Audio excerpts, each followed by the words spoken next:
I would like to be in whichever one is a little bit weaker, I mean, it looks like ES is a little bit weaker right now. Either way, the target is these London lows, and we didn't break through those. These are just kind of intermediate lows. We got a low resistance liquidity run on both. I guess the correct answer, if I'm being totally honest, would be to favor the weaker one regardless, because it puts us at less risk for taking a loss on a winning setup. So it's better to err on the side of avoiding a loss. You guys like how I just talked myself into that? Pretty sick, right? Hell yeah. So I just switched over to ES. I'm going to take ES off of this 5-minute breaker. I'm glad we switched. There you go. There you go. Well, guys, hey, guess what?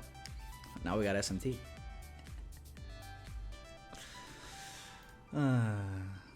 Let's go, ES. Come get us in, baby. Come on. Rat OT right there. Oh, fuck.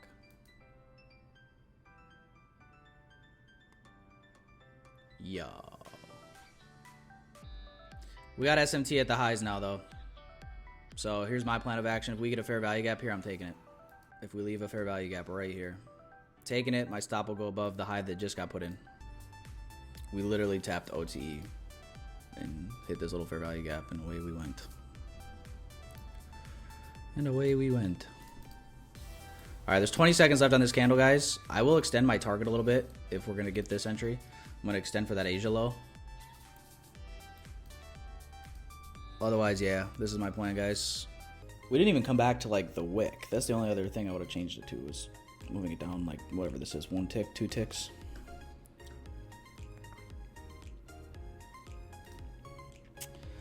Not looking good, folks. Not looking good.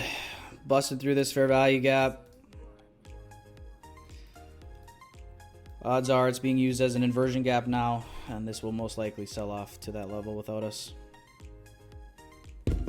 How about it? What could have been, folks? What could have been? We're 1.25 ticks away from glory. Ain't that how she goes sometimes, though? Insane. What a crazy move. Well, there it is, guys. Deleting it. Oh, fuck. I'm creating a sell limit, guys. Stop at the high where we tapped off the breaker.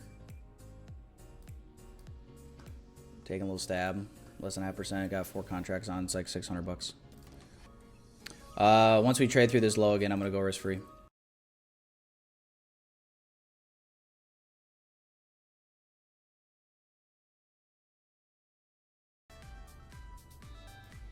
There we go. Risk free. Risk free. I'm going to sell back 2 contracts, I think, at, well, I'll just do 1 at a time, but I'm going to start partialing once we get to 5 contracts. Or not 5 contracts, 5 points. My bad.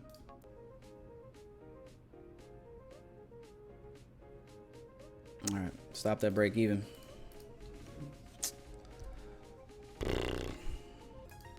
I would like to see it rip through here now because I got stopped at break even, but might not happen. This is a bearish order block right here. Little fair value gap here, so kind of got a little half-ass 2022 model going on.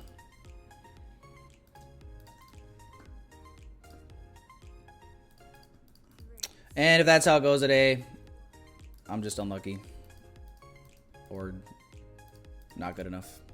Whichever way you want to slice it up, I guess they both would be fitting, wouldn't they? Didn't stop you out. Let me know if you guys got stopped at break even or if you guys are still in. I put my stop 1 tick below my entry because it covers the spread that way. But yeah, I'm out of BE.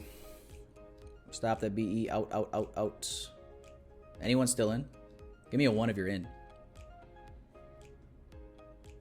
1 still in. 1. We'll see what happens, guys. If there's one thing I can promise you, John, it's that even in these markets, I ask my clients to not judge me on my winners, but to judge me on my losers because I have so few. And in the case of Aerotine, based on every technological factor out there, John, we're looking at a grand slam home run. Now, right now, John. Stocks trading over the counter at 6 cents a share. And by the way, John, our analysts indicate it could go a heck of a lot higher than that. Your profit on a mere $6,000 investment will be upwards of $60,000. That's right, you could pay off your mortgage. Oh no, Damien canceled. Sorry, Damien. I let you down. There she blows.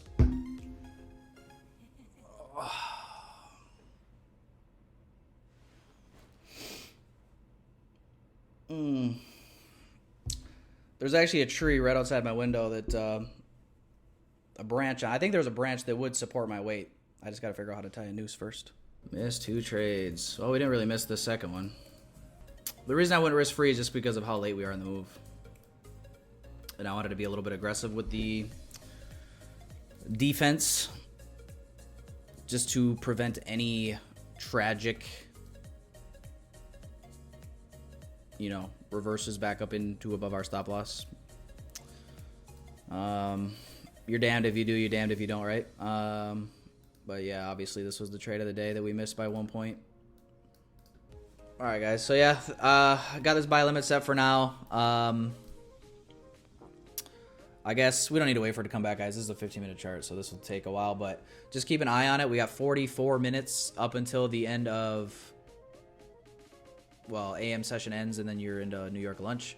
And if this trade hits before the end of this hour, fantastic. If it doesn't hit, then that'll be the end of the trading day for myself.